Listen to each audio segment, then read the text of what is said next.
Hey you guys, it's Miz. Welcome to my channel and welcome back if you've been here before. Today I'm going to be recapping, reviewing, and having lots of reactions to The Real Housewives of New Jersey. Episode 4, The Public Shaming of Melissa. But before I get started, I want to say thank you to everyone that's been watching my previous recaps and videos. I really appreciate you guys. And since posting my last video, I've gained a lot of followers. And on that note, I have agreed. Let me back up a little bit. I have some friends in Scotland, and one of them's name is Fred Fletch. You can find him on Twitter, and he's a writer for Skinny Comedy. And he has been promoting my YouTube channel, even though I don't think he has any interest in The Real Housewives, in an effort to convince me to review one of his favorite movies. And he has picked Dunstan Checks In. So as soon as I get to 500 followers, I'm going to be reviewing Dunstan Checks In a bathrobe, drinking Scottish gin. I think I'm at 474 right now, so not that many followers to go in the scheme of things.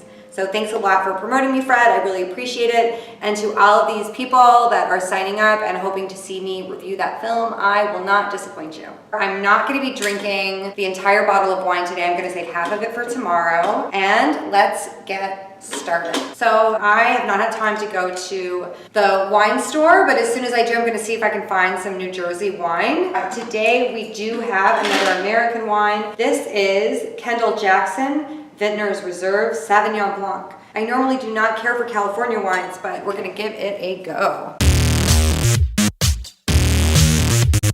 All right, let's drink.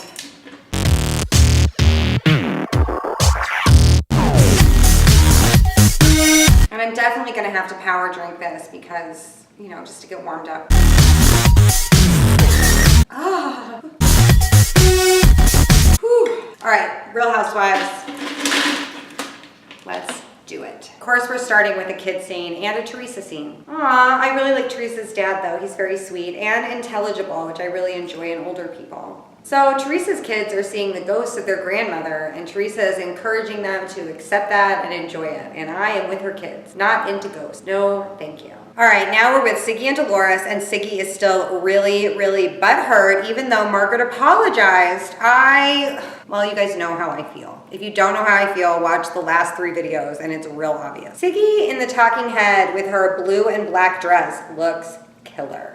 I love her makeup in that. I love her hair. I really like her style. I normally don't really care for Melissa's style, but I really like her blue lace long gown. That her intro where she spins and says her little line. I think she looks good. Really like that dress. I wonder if she got it from Envy. Now we're with Melissa and Joe is being a misogynist. And Margaret and her husband, Joe, is he a Joe too? Joe, Kevin, Mark? I think he's a Joe as well. Anyway, they showed up to Melissa's house and Margaret is wearing her pop-on bun, which I really like, looking sharp. I know that Joe Gorga is a horrible misogynist, but he's really good-natured and funny, and I find myself feeling conflicted. Cheers to me. Margaret is being less than charitable in recounting her summit with Siggy at the diner. Melissa is being a total brat about this cake. I haven't heard her express any remorse over her cake chunking ways. Joe Gorga just said he was going to kill himself when his wife went through menopause. Now we're at Siggy's house and she looks great. I really like her decorating style, and that is a lot of fresh flowers in her home. I have to drink just watching Siggy's conversation with her son. I mean, Siggy is embarrassing, granted, but her son is an obnoxious teenager who has poor communication skills and doesn't want to be on camera and is mumbling half answers. So, you know, cheers to you for trying, Siggy. Ugh. Now we're at Teresa's and her children are being obnoxious while her and Melissa are trying to have a conversation. Kids are obnoxious. It's pretty funny that Melissa is surprised that Teresa's children are spoiled brats. Teresa aided and abetted her husband in an ongoing federal fraud case, so I don't know why Melissa is surprised that she's going to aid and abet her brother in this misogynistic restaurant purchasing caper. Stay focused on Envy by Melissa Gorga. Melissa, you should be nervous about being in business with family, but you should especially be nervous about being in business with Teresa. Now we're back at Margaret's house and we are going to see her office and Big Marge in action, and I could not be more excited.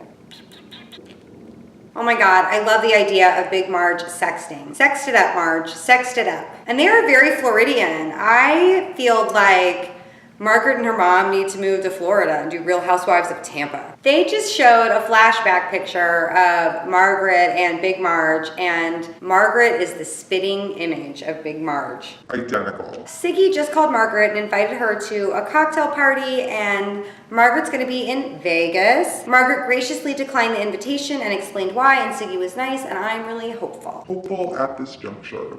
Now we're out to lunch at a ristorante with Danielle, Teresa, and Melissa. Danielle saying that she doesn't want to be the person creating drama is laughable, and I hope that Housewife Gifts makes a gif of that on Twitter because that is hilarious. Melissa is so entitled. Apologize for throwing the fucking cake, Melissa. Do it. It's making me want to drink. Cheers, viewers. Teresa is delusional. I could not be friends with her. Melissa's advice was totally reasonable. Teresa's reaction was totally over the top, and she's a delusional bitch. Like, if I'm agreeing with Melissa, then you should take my word for it.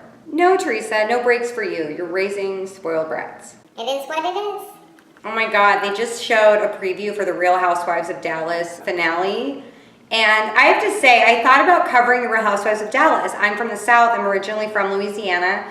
And I really enjoyed season 1. I loved Brandy and Stephanie. But Leanne Locken makes me irrationally angry. And her litany of excuses for her abusive behavior is why we can't have nice things. So that's why I'm not covering Real Housewives of Dallas. But I really wish that Andy Cohen would just fucking fire Leanne because she's garbage. Garbage person. Now we are at Joe's restaurant, Joe Gorga's restaurant, and Teresa's showing up with a whole bunch of books. I wonder what those are. And Teresa is doing, like, New Jersey has this weird vocal fry too. She's like, hey, I love it.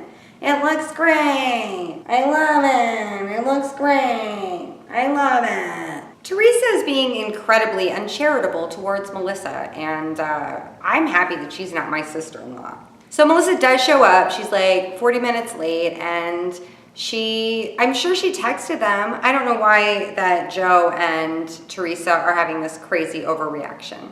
It's rude. These girls love to rewrite history. Teresa is now saying that Melissa went after her parenting style, and that's not what happened. She just said, oh, your kids know how to work you, and they know you're spread thin right now. So whatever, Teresa. Maybe I'll start fast forwarding Teresa scenes instead of children's scenes. I know I said this at the end of my last video, but I'm gonna say it again in the scene. So Melissa is saying that she doesn't want to be a waitress. I just think that this is evidence that she was a stripper previously, because if she was a waitress, she wouldn't have thrown that cake on the floor and she would be fine waitressing now. She'd be like, oh, no problem. I have tons of experience. I'd love to help out.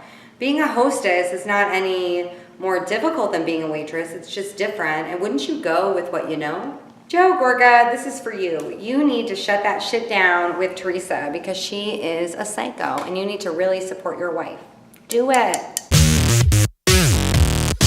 Ooh, I see Melissa is trying to emulate Erica Jane with her hairstyle. All right, now we're at Dolores's boyfriend's house, staging it with Siggy to be sold so he can move closer to her. And just for some off-camera tea, her boyfriend is a gynecologist that does funny YouTube videos where he raps. Woo! Siggy just talked about her son Joshua coming out of her cookie and him being obsessed with his girlfriend's cookie and not her cookie that he came out of. And Siggy needs more than pellets in her butt. She needs like a Xanax and a glass of wine. Calm down, Siggy. It will be okay.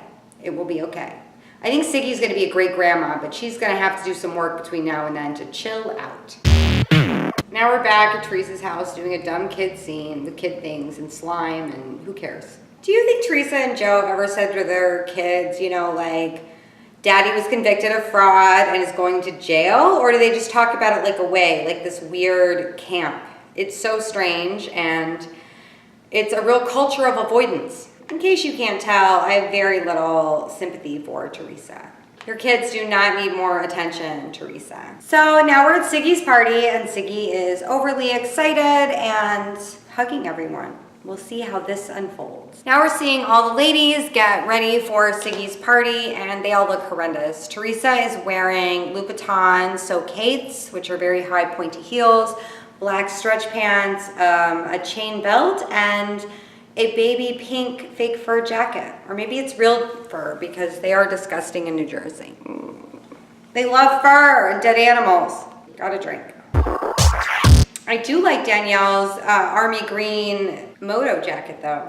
I like that. If you watch my recaps, there's definitely a pattern of me liking brightly colored or differently colored motorcycle jackets, for sure. I think that Danielle's jacket might be her whole dress. We'll see when they get to the party. I call bullshit on what Danielle is saying because I can totally see Dolores saying that Teresa's very concerned with money, which is a proven fact, right? Ugh, shit disturber. I can't get over how bad Teresa's outfit is. Her hair looks good. I don't know. I don't have much positive things to say. I really like that Siggy is promoting an affordable jewelry and purse line. Not everyone can afford Chanel, Jersey ladies.